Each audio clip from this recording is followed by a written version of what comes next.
Παρακαλώ ιδιαίτερα τον κύριο Αθανάσιο Δαβάκη, λοιπόν, επί δίλεπτο να διατυπώσει την ερώτησή του προς την Υπουργό Παιδείας, Διαβίου και Θρησκευμάτων σχετικά με την αντιμετώπιση των προβλημάτων λειτουργίας του Ανώτατου Τεχνολογικού Εκπαιδευτικού Ιδρύματος Σπάρτης. Έχετε 2 λεπτά, κύριε συνάδελφε. Κύριε Πρόεδρε, είναι συναφές το θέμα το οποίο θίγω με την επίκαιρη ερώτησή μου με εκείνο του Πρόεδρου του κ. Κακλαμάνη και θα έλεγα ότι εξειδικεύει έτσι περισσότερο ένα από τα σημαντικά ζητήματα τα οποία έθιξε σε αυτήν. Το Τεχνολογικό Ίδρυμα της Σπάρτης, το Ίδρυμα Τεχνολογίας Πληροφορικής και Τηλεπικοινωνιών, έχει μικρής διάρκεια ζωή μέχρι τώρα, αλλά αποτελεί μια πολύ σημαντική και θα έλεγα ουσιαστική εκπαιδευτική παρέμβαση που έχει σχέση με αυτό που προείπε η κυρία Υπουργός και μου άρεσε, τη σύνδεση της τεχνολογίας δια των τεχνολογικών ιδρυμάτων με αυτή καθεαυτή την παραγωγή. Και νομίζω ότι κατά τούτο και η θεματολογία του συγκεκριμένου εκπαιδευτικού ιδρύματος, αλλά και γενικότερα η παρέμβαση που έχει στην κοινωνία της πόλης και γενικότερα της Λακωνίας, δημιουργεί ευίωνες προοπτικές. Παρ' όλα αυτά, κύριε Πρόεδρε, υπάρχουν κάποιες συγκεκριμένες εστίες προβλημάτων, οι οποίες έρχονται σήμερα στην εθνική αντιπροσωπεία και τις οποίες ζητάμε από την κυρία Υπουργό με την συγκεκριμένη αποφασιστικότητα την οποία χρειάζεται να τις επιλύσει. Και αφορούν τα λειτουργικά προβλήματα τα οποία έχει το εκπαιδευτικό ίδρυμα της Σπάρτης, η έλλειψη χρηματοδότησης η οποία παρά την δυσμενή οικονομική κρίση που περνάμε νομίζω ότι πρέπει να αυξηθεί η χρηματοδότηση και ορισμένα άλλης φύσεως προβλήματα τα οποία θα τα θίξω στην δευτερομιλία. Αυτό το οποίο έχει τελειώσει το δίλεπτο, αυτό το οποίο θα ήθελα να πω είναι ότι το Τεχνολογικό Ίδρυμα της Σπάρτης και η αιτία που έρχεται σήμερα το πρόβλημα το οποίο αντιμετωπίζει όσον αφορά κάποια θέματα λειτουργικότητας προκλήθηκε, και αυτό είναι το ιδιαίτερα ενθαρρυντικό διότι δείχνει την ευαισθησία των 900 περίπου σπουδαστών του, προκλήθηκε από έγγραφο των σπουδαστών, των παιδιών που φοιτούν σε αυτό δηλαδή, που αγαπάνε αυτό που δείχνει ότι αγαπάνε το εκπαιδευτικό ίδρυμα που φοιτούν, προκλήθηκε από έγγραφό του προς τον Δήμο της πόλης, προς τον Δήμαρχο της Σπάρτης και κατά τούτο πρέπει να εξαρθεί αυτή η συγκεκριμένη πρωτοβουλία τους. Και όσον αφορά λοιπόν την πρωτοβουλία τους, πρέπει αναλόγως και εμείς όλοι και κυρίως η εκτελεστική εξουσία δια της κυρίας Υπουργού να ανταποκριθούμε στα αιτήματα που τα παιδιά αυτά βάζουν. Ευχαριστώ. Αναμένουμε την απάντηση της Υπουργού Παιδείας, Διαβίου και Θρησκευμάτων, της κυρίας Άννας Διαμαντοπούλου, η οποία έχει το λόγο. Κύριε Πρόεδρε, και προς τον συνάδελφο της Λακωνίας ισχύουν σε μεγάλο βαθμό η απάντηση που έδωσα και στον κύριο Καλαμάνη, στον κύριο Πρόεδρο της Βουλής. Στα περιφερειακά ΤΕΗ, τα οποία έχουν τμήματα σε άλλες πόλεις, υπάρχουν, όπως καταλαβαίνετε, ιδιαίτερα προβλήματα. Γιατί όταν υπάρχει ένα ΤΕΗ σε μια πόλη και υπάρχει ένα παράρτημα και ένα τμήμα σε μια άλλη πόλη, τότε και τα διοικητικά έξοδα και τα θέματα σύντησης και τα θέματα εστίασης αποκτούν πολύ διαφορετικές διαστάσεις. Έγινε μια μεγάλη προσπάθεια, γιατί λόγω της απαγόρευσης των προσλήψεων και στο διοικητικό προσωπικό μεταφέραμε, και μίλησα επανειλημμένα και με τον πρόεδρο του ΤΕΗ Καλαμάτας, μεταφέραμε έναν από τον αριθμό των μετατάξεων των διοικητικών από άλλες εταιρείες στο ΤΕΗ Καλαμάτας, νομίζω έχουν ολοκληρωθεί 10 διοικητικοί. Η κεντρική διοίκηση του ΤΕΗ έχει μεταφέρει στο ΤΕΗ Σπάρτης 6 άτομα ώστε να μπορέσουν να υπάρξουν η λειτουργία του διοικητικού προσωπικού. Και όσον αφορά τις θέσεις του έκτακτου προσωπικού στην Σπάρτη, θα ακολουθήσει την πορεία που είπα και προηγουμένως και με την έγκριση που πήραμε για το σπάσιμο των πιστώσεων, αλλά και για το θέμα των επιπλέον θέσεων που ελπίζω ότι θα εγκριθούν το επόμενο διάστημα. Τώρα, να πω ιδιαίτερα ότι για το ΤΕΗ Καλαμάτας υπήρχε ένα σημαντικό αποθεματικό. Και από το αποθεματικό αυτό είπαμε ότι όπως και σε άλλα ΤΕΗ έχει σημασία να χρησιμοποιηθεί ένα τμήμα του για να μην υπάρξουν προβλήματα και να μην έχουμε ζητήματα σε άλλα ΤΕΗ που είχαν πολύ σημαντικότερα προβλήματα, γιατί σε εσάς το αποθεματικό έφτανε περίπου και το 100% του συνολικού ποσού. Για δημοσιονομικούς λοιπόν λόγους και για διόρθωση όλων των προϋπολογισμών, χωρίς να τεθεί σε κίνδυνο η λειτουργία του ΤΕΗ, έγινε αυτή η διευθέτηση. Τώρα, θέλω να πιστεύω ότι στο επόμενο διάστημα, γιατί έχω ζητήσει από όλα τα τεχνολογικά ιδρύματα, θα υπάρξει και στο ΤΕΗ Καλαμάτας και μία αναδιάρθρωση και μία παρουσίαση των στοιχείων με καλύτερο και πιο ορθολογικό τρόπο της λειτουργίας των τμήματων, των μαθημάτων και των εργαστηρίων. Και εμείς από την πλευρά μας θα κάνουμε ό,τι είναι δυνατόν για να υπάρξει πρόσθετο προσωπικό. Τώρα, δεν έχω δει το κείμενο των φοιτητών στους οποίους αναφέρεστε. Αν δεν έχετε την καλοσύνη να μου αναφέρετε ορισμένα από τα ζητήματα που βάζουν, για να τα δω. Ο βουλευτής Λακωνίας της Νέας Δημοκρατίας, ο κύριος Αθανάσιος Δαβάκης, έχει το λόγο για την ανάπτυξη ερωτήσεως του επί τρίλεπτων.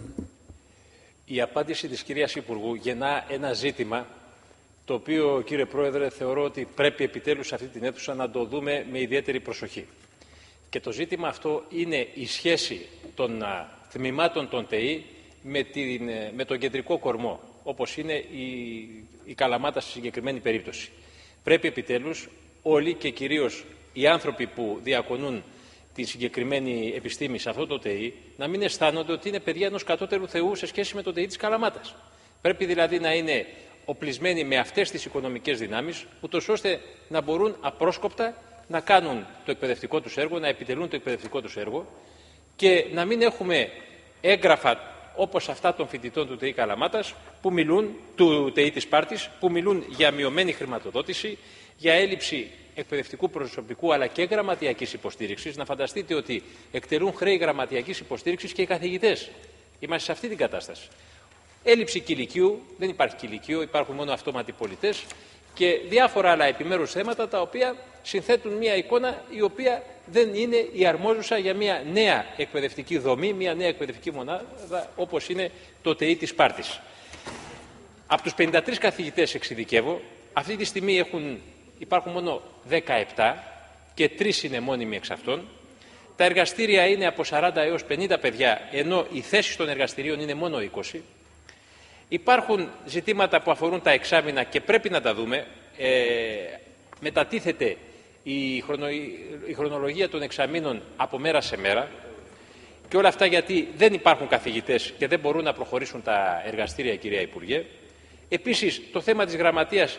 Στη γραμματεία υπάρχει ένα άτομο με μια 8μηνη σύμβαση, στη γραμματεία του ΤΕΗ, το οποίο ήρθε πρόσφατα και χρέη γραμματέως, όπως σας λέω, κάνουν οι καθηγητές του ΤΕΗ. Μάλιστα, πέρσι, νομίζω και φέτος, λειτουργεί η γραμματεία με δανεικούς δημοτικούς υπαλλήλους. Θα καταθέσω το έγγραφο των φοιτητών του ΤΕΗ της Σπάρτης για να μορφώσετε και μια καλύτερη άποψη. Αλλά αυτό το οποίο είναι βασικό και το οποίο πρέπει, γι' αυτό έρχεται στην εθνική αντιπροσωπεία το θέμα, πρέπει να λυθούν αυτά τα λειτουργικά προβλήματα. Και είναι απόλυτα ευθύνη ημών και με ύψιλον και με ήτα. Και το λέω αυτό γιατί, διότι το συγκεκριμένο εκπαιδευτικό ίδρυμα έχει ιδρυθεί με το κλειδί στο χέρι, θα λέγαμε, από έναν ομογενή Λάκωνα, ο οποίος έφυγε φτωχόπεδο, είναι και ο πρώην Υπουργός Οικονομικών, ο κ. Παπακοσταντίνου, εδώ και θέλω να μ' ακούσει, έφυγε φτωχόπεδο από το χωριό του, από τη Λακωνία, θεμελίωσε, οικοδόμησε με δικά του έξοδα αυτό το ΤΕΗ, αυτή την εκπαιδευτική μονάδα και το παρέδωσε σε εμάς, στην επίσημη ελληνική πολιτεία, ο Ευστάθιος Βαλιώτης. Και σήμερα ερχόμαστε εμείς, ενώ μας έδωσε αυτό το δώρο και δεν μπορούμε να το λειτουργήσουμε κατά κάποιον τρόπο. Θα έλεγα λοιπόν ότι και σαν μια ένδειξη ευγνωμοσύνης και σαν μια ένδειξη παραδείγματος προς άλλους ευεργέτες που θέλουν να γίνουν ευεργέτες σε αυτή τη δύσκολη οικονομική συγκυρία που ζούμε, πρέπει να υπάρξει συγκεκριμένη ανταπόκριση από την πολιτεία. Μία ανταπόκριση που νομίζω ότι θα υπάρξει εκ μέρους σας, κυρία Υπουργέ, με βάση αυτά που προείπατε κιόλας στον κύριο Πρόεδρο. Θα έλεγα ότι είναι θέμα ηθικού χρέους απέναντι στον δωρητή, αλλά κυρίως και στα παιδιά τα οποία τα ίδια με έγγραφό τους απευθύνονται προς τον Δήμο της Σπάρτης, να ανταποκριθούμε άμεσα όσον αφορά την επίλυση των λειτουργικών προβλημάτων του ΤΕΗ της Σπάρτης. Θα σας καταθέσω το έγγραφο προκειμένου τα όποια προβλήματα να αμβληθούν και να λυθούν. Σας ευχαριστώ. Κυρία Υπουργέ, θέλω να επενέσω και εγώ τον ομογενή χορηγό και δωρητή, τον κύριο Ευστάθιο Βαλιώτη, που είναι μια σημαίνουσα προσωπικότητα του ελληνισμού της Νέας Υόρκης, και αναμένουμε την απάντησή σας. Παρακαλώ, κυρία Υπουργός.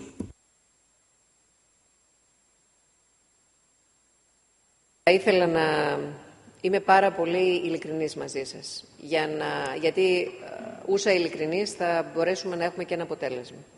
Είπα και πριν ότι στη χώρα έχουμε 499 τμήματα. Έχουμε δημιουργήσει 499 τμήματα. Τα περισσότερα των τελευταίων χρόνων δημιουργήθηκαν με μια υπογραφή, χωρίς να προβλεφθεί ο προϋπολογισμός των επόμενων χρόνων, χωρίς να υπάρχει ο αριθμός των καθηγητών, η δέσμευση για την πρόσληψη των καθηγητών, αλλά και τα λειτουργικά. Τεράστιο πρόβλημα συναντούμε στα μοναδιαία τμήματα. Δηλαδή, υπάρχει ένα πανεπιστήμιο και έχει ένα τμήμα μόνο του σε μία πόλη. Ένα ΤΕΙ και έχει ένα τμήμα μόνο του σε μία πόλη. Ξέρετε, η λογική να το μαζέψουμε και να το κλείσουμε φαντάζει εύκολη. Γιατί όταν πας μετά, βλέπεις ότι έχουν γίνει επενδύσεις. Έχουν γίνει επενδύσεις σε κτίρια, έχουν γίνει επενδύσεις σε εργαστήρια. Έχουν πραγματικά είτε το ελληνικό δημόσιο, είτε Έλληνες σπουδαίοι της Διασποράς, είτε η Ευρωπαϊκή Ένωση έχουν επενδύσει σε υποδομές για τις οποίες δεν είχε γίνει καμία πρόληψη για τη λειτουργία τους. Τα αιτήματα που μου βάζετε και τα θέματα που είναι προφανώς υπαρκτά και σημαντικά, στο υπάρχον καθεστώς της κρίσης δεν μπορούν να επιληθούν άμεσα. Δεν μπορώ να σας υποσχεθώ ότι θα έρθει διοικητικό προσωπικό, δεν μπορώ να σας υποσχεθώ ότι θα υπάρξουν λειτουργικά διαφορετικά και δεν μπορώ να σας υποσχεθώ ότι θα πάμε σε προσλήψεις μονίμου προσωπικού. Αυτή είναι η απόλυτη αλήθεια. Για να επιληθεί λοιπόν θα πρέπει να συνεργαστούμε όλοι. Και η τοπική κοινωνία και το Ίδρυμα της Καλαμάτας, το οποίο θα πρέπει να κάνει αναδιάρθρωση και των πόρων του και των λειτουργιών του, και το ίδιο το τμήμα, και βεβαίως όλοι όσοι μπορούν να υποστηρίξουν και να βοηθήσουν αυτή την προσπάθεια. Αλλά δεν θεωρώ ότι μπορούμε απλά διατυπώνοντας τα αιτήματα να επιληθούν αυτή τη στιγμή από το Υπουργείο Παιδείας, ιδίως όσον είναι οικονομικής φύσης, όπου τα προβλήματα είναι τεράστια. Είναι λοιπόν ένα σημαντικό τμήμα. Εύχομαι και ελπίζω να μπορέσουμε να λειτουργήσει και να συνδεθεί με την τοπική κοινωνία, με τις τοπικές δυνάμεις όλης της Πελοποννήσου. Δεν γίνεται ένα ίδρυμα για να συνδέεται με μια πόλη, με τη Σπάρτη. Πρέπει... Δεν ακούσω. Αν κινδυνεύει η λειτουργία του, θα θέλαμε να μας το πείτε αυτό. Δεν έχει μπει κανένα θέμα αυτή τη στιγμή για ζητήματα συγκεκριμένων τμήματων ή συγκεκριμένων σχολών, γιατί για το καθένα από αυτά, όπως σας είπα, υπάρχει πίσω μια ιστορία. Δηλαδή, λες κλείνω κάτι. Μπορεί το οικονομικό κόστος να είναι πολύ μεγαλύτερο αν το κλείσεις από το αν διατηρήσεις. Αλλά, και εδώ έχει να κάνει, επαναλαμβάνω, με την εφαρμογή του νέου νόμου, με τα συμβούλια τα οποία θα διοικούν το Ίδρυμα. Πώς το Ίδρυμα Καλαμάτας θα συνδεθεί με όλες τις δυνάμεις της Πελοποννήσου, όχι μόνο της Καλαμάτας ή της Σπάρτης. Έχει ειδικότητες οι οποίες πρέπει να συνδεθούν με το σύνολο της Πελοποννήσου, να μην πω με το σύνολο της χώρας, ώστε να υπάρξουν πόροι, να υπάρξει δυναμική και να μπορέσουμε να σταθεί στα πόδια του αυτή τη δύσκολη περίοδο, χωρίς να διακινδυνεύει από και μόνον τα αιτήματα τα οποία θα συμπληρώσει. Ευχαριστούμε, κύριε Υπουργέ.